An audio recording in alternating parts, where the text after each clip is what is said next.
Hello, AP Chemistry students. We're now at section 2.6 on resonance and formal charge. Our learning objective here is to represent a molecule with a Lewis diagram that accounts for the resonance between equivalent structures or that uses formal charge to select between non-equivalent structures. So in regards to equivalent structures, when in the 2.5 slides, I was talking about the acetate ion and how I had to choose which oxygen to make the double bond with on the carbon, when in reality, the carbon is actually making a double bond with both of those oxygens simultaneously. And simultaneously might be the wrong word, but that double bond is delocalized, which means that that double bond is constantly shifting back and forth between the two carbons to the point where we could say that the double bond sort of simultaneously exists on both or has an equal probability to be on both. And this is called resonance. Anytime you have electrons in double bonds that can move between equivalent locations, they probably will. However, they can't move to non-equivalent locations. You can see here in this drawing below that I put a double bond on the carbon instead. This is not actually a resonance structure. Um, Ways that this is drawn sometimes is you draw the two molecules. Sometimes ions are put in square brackets with a charge on the outside and with an arrow kind of pointing back and forth between the two, showing that they are equivalent. Or sometimes it's kind of hard to see in the picture, but sometimes you can draw a dotted line between each of them to show that the bond is simultaneously in both positions. So this is actually something that we can confirm with like real life experiments when we're measuring bond lengths, because as we saw in the previous slides, not the last ones, but we were talking about how as the bond order increases, the bond length decreases. So a carbon-carbon single bond versus a carbon-carbon double bond versus a carbon-carbon triple bond, the length between the two gets tighter and tighter as more pairs of electrons are shared. We can use this property to confirm the resonance thing. So a good example of that is the carbon-carbon bonds in a molecule called benzene. Benzene is this 6-carbon ring that has double bonds between half of the carbons in the molecule. And this has resonance because, well, we could put the double bonds there, there, and there, but we can also put them there, there, and there instead. Those would be equivalent structures. And what is true about this is that the double bonds are basically just cycling through the whole molecule. That's why we draw it sometimes this way with like a dotted line throughout the whole thing, representing a double bond being on basically any of these carbon-carbon bonds. But the point I wanted to make here is that in the previous diagram, we showed that a carbon-carbon single bond was 153 picometers, and that a carbon-carbon double bond was 134 picometers. When you take a benzene molecule and you measure its bond lengths, you end up finding that the bond length is about 140 picometers, which doesn't correspond to a single or a double bond, but somewhere in between, which means that on average, all of these carbon-carbon bonds are somewhere in between a double and a single bond, which makes sense if it's an average between a single and a double bond at any one point in time. If it's a single, sometimes a double, and other times the average is going to be in the middle.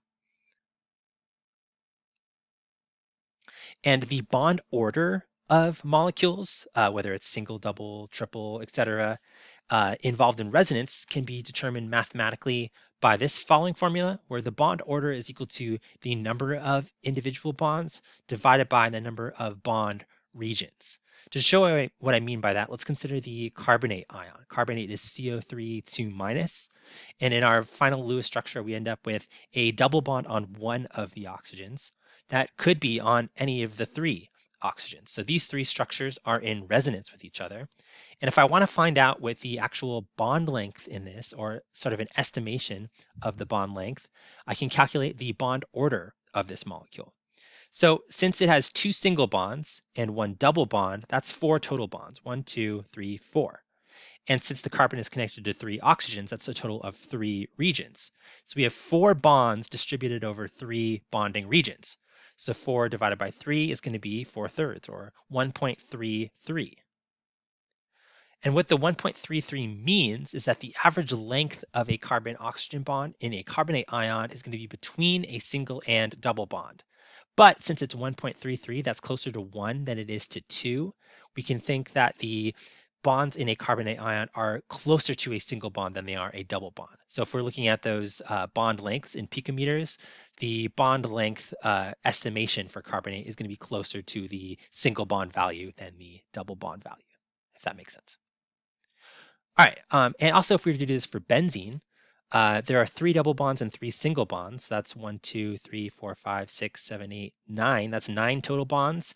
And then there's 6 bond regions that the resonance is occurring in. So 9 divided by 6 is going to be 3 halves or 1.67, which means that much like in the last case, it's in between a single and a double bond, but this time the bond length is closer to a double than it is a single, a little bit past the halfway mark. And that makes sense when we were looking at the previous slides for the benzene, the single being 153, the double being 134, and then the bond lengths in benzene being 140. That is closer to 134 than it is to 153. So that checks out. All right. So that was how it works for equivalent structures.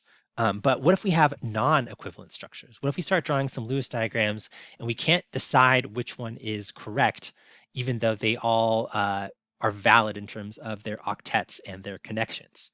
Well, let's use carbon dioxide as an example. So by using the systematic method that I taught in the last slides, we could end up with either of these two structures being equivalent structures for carbon dioxide. But only one of these is the actual structure. You might know that it's the top one, but we need to find a way to confirm that it's the top one and not the bottom one, because in this one, everything has an octet. Everything seems more or less fine. So we got to know what it is about this molecule that makes it incorrect relative to this one. And we use something called formal charge to figure out if a structure is more valid than another non-equivalent structure.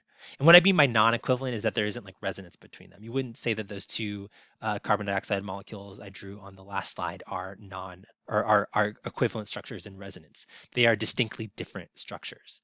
So to determine which one is correct, we want to go through the molecule and calculate something called formal charge for each of the atoms. And the formal charge is sort of it's a number that tells us whether there's an excess or a deficit of electrons. So if that atom itself is going to have sort of a charge on it. So the formal charge is calculated by taking the number of valence electrons for that element and then subtracting the number of assigned electrons in the molecule. And what I mean by assigned electrons in the molecule is how many electrons were given to it in the structure. So basically you look at that atom and count the electrons around it.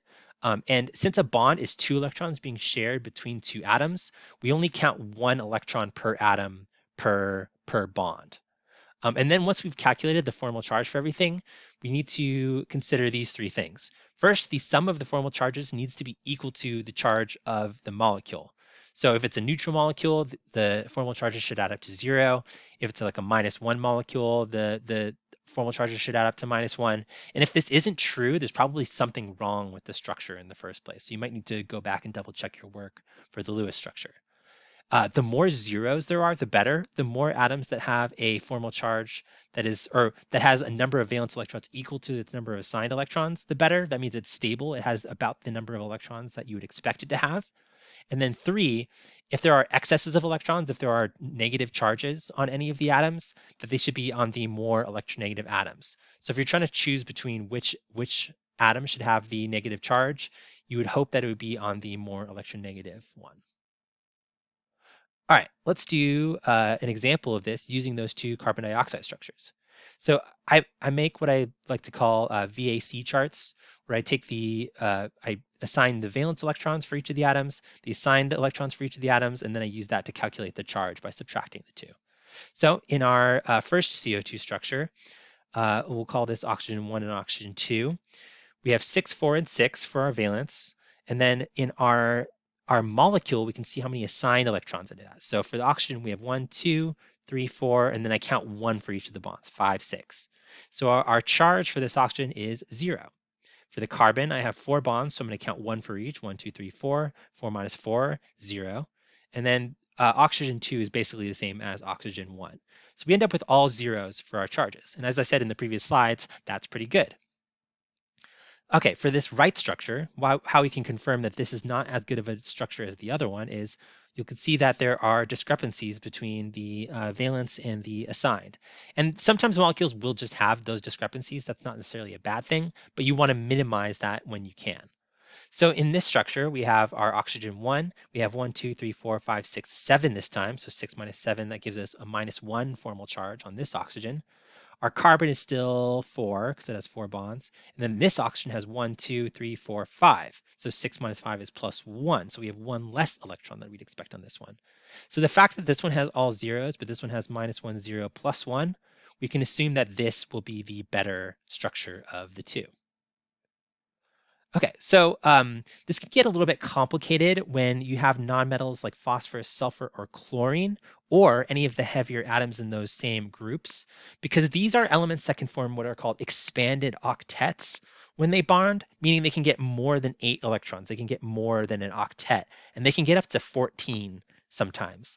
And those elements are specifically able to do that because they're in the third period and they're close enough to having d shell orbitals, those 3D orbitals, which they can incorporate into their bonding orbitals, which I'll talk a bit about in the next slides in 2.7. But here's some examples of some molecules that do this. Like you can see here, this arsenic has 2, 4, 6, 8, 10. This sulfur has 2, 4, 6, 8, 10, 12.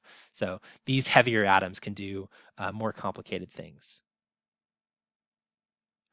All right, so let's figure out by applying this expanded octet thing. Let's look at an example of phosphate as something that can get kind of complicated with formal charge. So if we draw out the Lewis structure for phosphate PO4 3 minus, we have 32 electrons. We could do one structure where it's phosphorus in the middle and just single bonds with all of the oxygens. So that's 2, 4, 6, 8. That's an octet on the phosphorus. But since phosphorus can get an expanded octet, we could start adding more bonds if we want to. Like here's a structure where I drew another single bond, or sorry, a double bond on the phosphorus. So 3 singles, 1 double. And this is still a perfectly valid Lewis structure if we consider that phosphorus can get more than 8. And then here, oops. And then here I have phosphorus with 2 double bonds and 2 single bonds. And then here I have 3 single bonds, 1 triple bond. There would be a couple other structures that I could draw for this, but let's just look at these 4 for now and see what the best structure amongst these 4 is. So much like in the other cases, I'm going to make a VAC table for each of the structures. So let's go through these charts and see what we can learn about these 4 structures and see if we can make a decision about which one is best. So for our all single bond structure, all of the oxygens are more or less equivalent. So it's 1, 2, 3, 4, 5, 6, 7 assigned electrons for each of the oxygens. And all of our valences are going to be 6 for the oxygens, 5 for the phosphorus. Since these are all single bonds, 1, 2, 3, 4, 5, 6, 7, 6 minus 7, they all have -1 on them.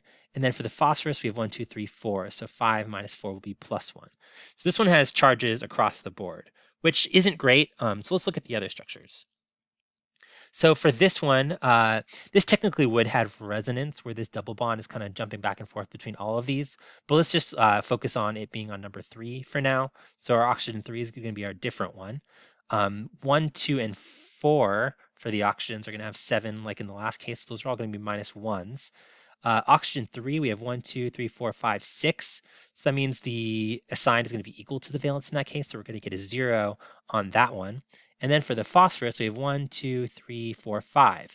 So in this case, we also have an assigned amount of electrons equal to our valence, so we get a 0 here. So this structure is actually already better than the last structure because we have 2 zeros. We've minimized the amount of formal charges that are on the atoms. So let's have a look at our 2 double bond structure. So this time we have 2 of those oxygens that have 6. So we have 2 zeros on 3 and 4.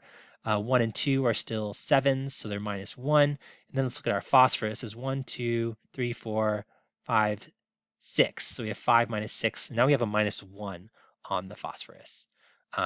Both of these are looking good though, because they both have 2 zeros and 3 -1s. But let's look at this triple bond one before we start figuring out which one is actually the best one.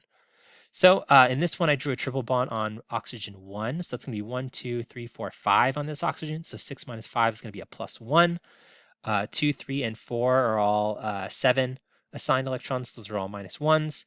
And then for our phosphorus, we have 1, 2, 3, 4, 5, 6. So 5 minus 6, another -1. So based off of this, we can already cancel out structures 1 and structures 4 because they have charges across the board, whereas these two middle structures have zeros. So that automatically makes these two better than these two. So let's cancel out those two. So now we need to decide between these two, which one's going to be the more valid structure. Because like I said, they're non-equivalent structures. Having two double bonds versus one double bond is going to change the bond order. It's going to change a lot of things. These are not equivalent structures. So to figure out which one of these two is better, I'm going to lean on that last rule that I mentioned for the formal charge, where we want to pick a structure where the excesses of electrons, the negative charges, are on the more electronegative atoms. So oxygen is more electronegative than phosphorus. So a structure that puts all of the -1s on the oxygens rather than the phosphorus is going to be better. So let's look here. We have -1, -1, -1 all on oxygens. Here we have -1, -1 on oxygen, and then 1 -1 on the phosphorus. So that is going to make structure 2 more valid than structure 3 because the excesses of electrons are on the more electronegative atoms. So from this, we can determine that this is our best structure. Let's do another practice here. So anytime I ask students to draw ozone, I get a combination of these two different structures where we have the three oxygens all attached in a chain or the three oxygens all attached in a triangle. And they're both valid structures according to the systematic method. They both have octets on all of the oxygens and they use the 18 electrons assigned. So which one of these is going to be better? Well, if we look at the formal charge diagrams, for this one, we get a -1 on this electron, or sorry, on this oxygen, a +1 on this oxygen, and a 0 on this one. So we have -1 +1, 0. And then for the triangle structure, we have all zeros. Now, if we actually look at what what ozone looks like in real life, it's actually this left structure and not the right structure. So despite the fact that the formal charge says that this triangle version of oxygen is more valid than this one, it's actually not true. And there's something else that goes into figuring out why this is the case.